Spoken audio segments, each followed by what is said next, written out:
સાચી વાત કહી, કારણ કે જો આપણે માર્કેટ તરફ જો અત્યારના નજર રાખીએ તો ઓફકોર્સ અત્યાર સુધી ડીઆઈઆઈઝને રિટેલ ઇન્વેસ્ટરે સંભાળ્યું છે એ આપણે જોઈ રહ્યા છે. સતત કોવિડથી આપણે જોઈ રહ્યા છીએ, રાઈટ? અને ત્યારે આપણને રિટર્ન સારા મળ્યા અને એક લાલ માર્કેટમાં આવે એ સ્વાભાવિક છે ને આવવો જ જોઈએ, કારણ કે કરેક્શન ફેઝ હોતો હોય છે. પણ એક બીજી બાજુ જો નજર કરીએ તો કોઈ બી માર્કેટને ગ્રો કરવા માટે તમને લાગે છે કે only the retail investors or DII can manage?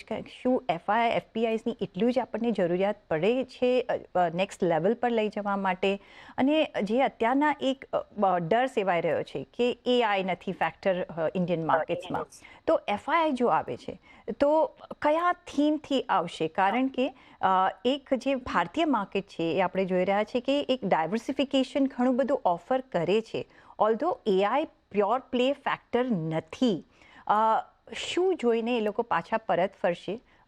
કારણ કે હવે રૂપિયો સ્ટેબિલાઇઝ થઈ રહ્યો છે, બ્રેન્ટના પ્રાઇસીસ આપણા થોડા સ્ટેબિલાઇઝ થઈ રહ્યા છે.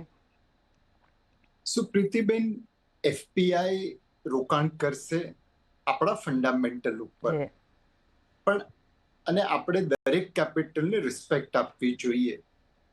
પણ આપણને એફપીઆઈ ના ફ્લોની જરૂરત નથી, કારણ કે આપણે નેટ એક્સપોર્ટર ઓફ કેપિટલ છીએ.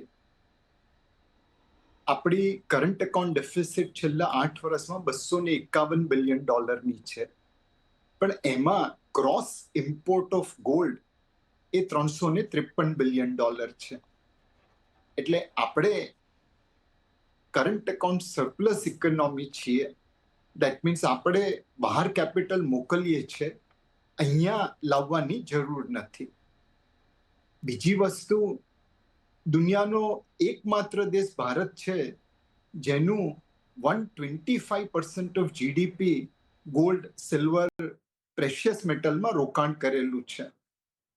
ઇતિહાસ કહે છે કે ભારત સોનાની ચીડિયા હતું. વર્તમાનમાં આપણે કસ્તુરી મૃગ છીએ. નાભીમાં કસ્તુરી મળી છે, પણ જંગલ ભટકતા ફરીએ છે કે સુગંધ ક્યાંથી આવે છે. જે દિવસે ભારત પોતાના સોનાને મોનેટાઇઝ કરતા શીખી જશે, એ દિવસે એને ગ્લોબલ કેપિટલની જરૂર નહીં પડે. આપણે ગ્લોબલ કેપિટલને આવવા દેવું જોઈએ, એમને રિસ્પેક્ટ આપવી જોઈએ, પણ આપણને એમની જરૂરત નથી, પ્રોવાઇડેડ આપણે આપણી પોતાની કસ્તુરીને વાપરી શકીએ. જી, તો ઓફકોર્સ આપણા પોતાના રિસોર્સિસને આપણે જો વાપરી શકીએ તો જરૂર નથી. અને રિપોર્ટ વાંચી હતી કે આપણી પાસે આપણા ઘરોમાં જ એટલું બધું ગોલ્ડ છે કે એ જો મોનેટાઇઝ કરીએ તો આપણે એકદમ સક્ષમ દેશ બની શકીએ છીએ. પણ જે રીતના આપણે ઇન્ડિયન સોસાયટીમાં ગોલ્ડ એટલું બધું પ્રિય છે કે આપણને પાર્ટ કરવું ગમતું નથી. પણ